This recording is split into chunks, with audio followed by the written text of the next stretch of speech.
औज़ुबिल्लाहिमिनश्शैतानिर्रजीम बिस्मिल्लाहिर्रहमानिर्रहीम। Welcome to my YouTube channel वज़ाइफ समा।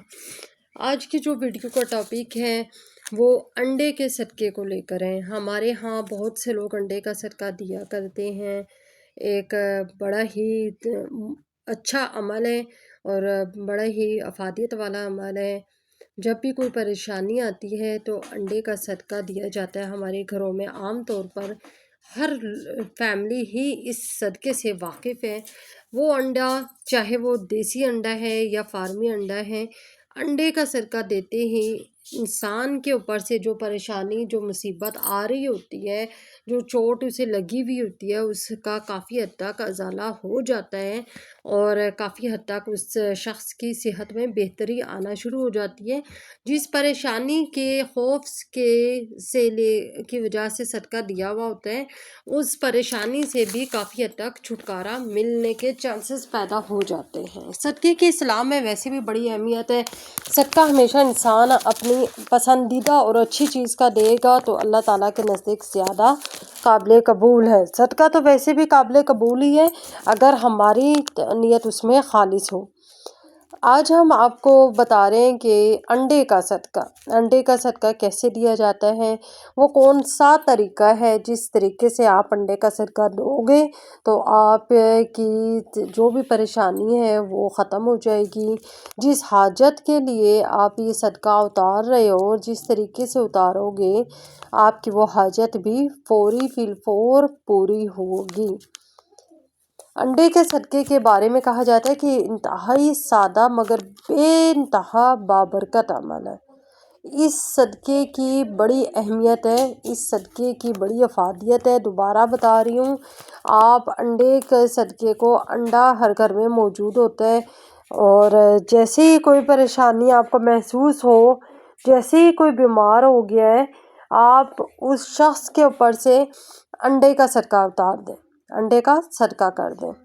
सदक़े के ऊपर मेरे चैनल पे पहले भी ऑलरेडी वीडियोस पड़ी हैं तो और ये भी बताया गया है कि सदक़े को कैसे और कौन सी जगह पे फेंकना चाहिए और सदका ऐसी जगह पे डालो जहाँ पे उस सदक़े के ऊपर कोई शख्स क्रॉस ना करे, उसको क्रॉस करके आगे कदम ना ले, क्योंकि सदका उतारने से जो नेगेटिव एनर्जी, नेगेटिविटी आपके जिस्म से निकली है, वो तमाम के तमाम चीज़ें उस शख्स के ऊपर जाने का काफ़ी हद तक एहतमाल होता है जिस शख्स ने उस सदक़े को क्रॉस किया है। सदक़े को क्रॉस करने से मुराद आपको आसान ज़बान में ये बताऊं, क्योंकि चैनल हमारा बहुत से ऐसी बहनें भी देख रही होती हैं और ऐसे भाई भी जो नहीं इतना क्लियर समझ रहे होते, जिनको बात सादा लफ्ज़ों में समझानी पड़ती है। इंसान के इल्म का फ़ायदा तभी होता है जब हमारा इल्म और हमारी बात अगले शख्स की अकल तक पहुंच जाए। सिर्फ बताना या बोलना या इल्म डिलीवर करना बड़ी बात नहीं होती। आपने क्या करना है कि सदका क्रॉस का मतलब ये होता है कि फ़र्ज़ करें मैंने सदका उतारा है, फ़र्ज़ करें मैंने सदका अपना उतारा है या अपने किसी प्यारे का उतारा है। अब उस सदक़े को मैं खुले रास्ते में डाल दूँ। हमारे यहाँ एक तबका ये भी कहता है कि चौराहे में सदका डाल दो। चौराहे में चारों तरफ से रास्ता खुला हुआ होता है और हर तरफ से इंसान भी, जानवर भी, परिंदा भी, जिन्नात भी दाखिल हो सकते हैं। ये भी ठीक अमल है, लेकिन कोशिश करें वो चौराहा चलता हुआ चौराहा ना हो। इसके अलावा आप सदक़े को क्रॉस करने का मतलब ये है कि आप चलते हुए रास्ते के ऐन बीचों बीच अपना सदका किया हुआ गोश्त, अंडा, दालें, जो भी चीज़ है, आपने वो ऐन रास्ते के बीचों बीच डाल दी है। अपनी तरफ से तो जान हमारी छूट गई, ठीक है, हमारा तो सदका कबूल हो गया, हमारी वो नेगेटिव एनर्जी जो हमें तंग कर रही थी वो भी ख़त्म हो गई है। लेकिन अब वो एक मासूम शख्स जो अनजाने में उस रखी हुई चीज़ को क्रॉस करके, ज़ाहिरी बात है चलता हुआ रास्ता है, हर शख्स ने गुजरना है वहाँ से, अब वो जो इस रास्ते को, उस सदक़े को क्रॉस करके या उस पे पाँव रखा जाए या उस चीज़ को क्रॉस करके उसके ऊपर से पाँव आप दूसरे जगह पे ले जाओ, تو اس سے کیا ہوتا ہے، نیگیٹو انرجی اس شخص تک منتقل ہو جاتی ہے جس شخص نے کراس کیا ہے صدقہ۔ یہ ایک انتہائی غلط عمل ہے، اس طریقے سے صدقہ ہرگز نہیں پھینکنا چاہیے۔ اور اب ہم آپ کو بتاتے ہیں کہ صدقہ جو ہے آپ نے کیا کرنا ہے، کہ صدقہ ایک انڈے کا صدقہ کیسے اتارنا ہے۔ ہم میں سے بہت سے لوگ واقف بھی ہے اس عمل سے۔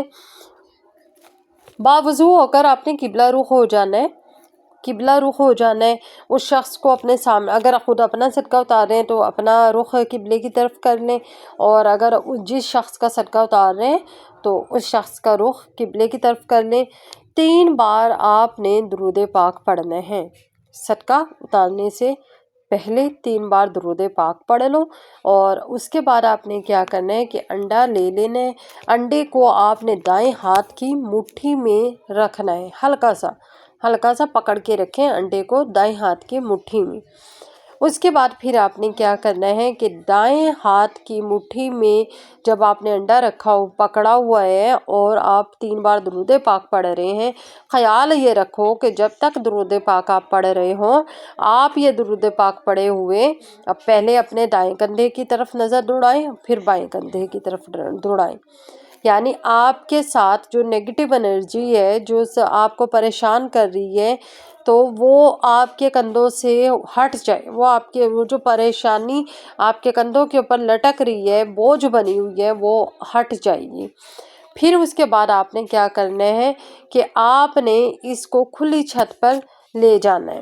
کھلی چھت پہ لے جا کر آپ کسی ایسی جگہ پر اس انڈے کو رکھیں، کسی ایسے برتن میں رکھ دیں، کسی ایسی جگہ پہ رکھیں جہاں سے یہ انڈا، جب آپ ہلکا سا اس کو توڑ کر اس برتن میں ڈالو گے تو آپ کو یہ انڈا، کوئی بھی پرندہ اس انڈے کو پی سکے۔ جانور تو اتنا خاص انڈا نہیں لیتے، لیکن یہ کہ پرندے پانی کی طلب میں انڈا لیتے ہیں، انڈے کا استعمال پرندے کرتے ہیں۔ پھر آپ نے اس کو کھلی چھت پر رکھ دینا ہے، بجائے کہ آپ رستوں کے بیچ میں ڈالیں، یا تو سائڈ پہ ڈالیں انڈے کو، یا پھر رستوں کے بیچ میں مت ڈالیں، یا چھت پہ اپنے گھر کی کھلی چھتوں کے اوپر ڈال دیں، ایسی چھت کے اوپر جہاں سے ہمیں پتہ ہے کہ یہ اونچی چھت ہے، یا اگر نیچی بھی ہے تو اگر ہمیں یہ پتہ ہو کہ اس ہماری چھت پہ پرندے جانور آتے ہیں تو پھر آپ انڈا وہاں پہ ڈال سکتے ہیں۔ اس کے علاوہ آپ کو یہ بتا دوں کہ صدقہ ایک بڑا ہی زبردست چیز ہے، پریشانیوں کو، موت کے علاوہ ہر چیز کو ٹال دیتی ہے۔ بعض روایات میں یہ بھی ملتا ہے کہ یہ موت کو بھی ٹال دیتی ہے، لیکن پوشیدہ طور پہ صدقہ دیا جائے۔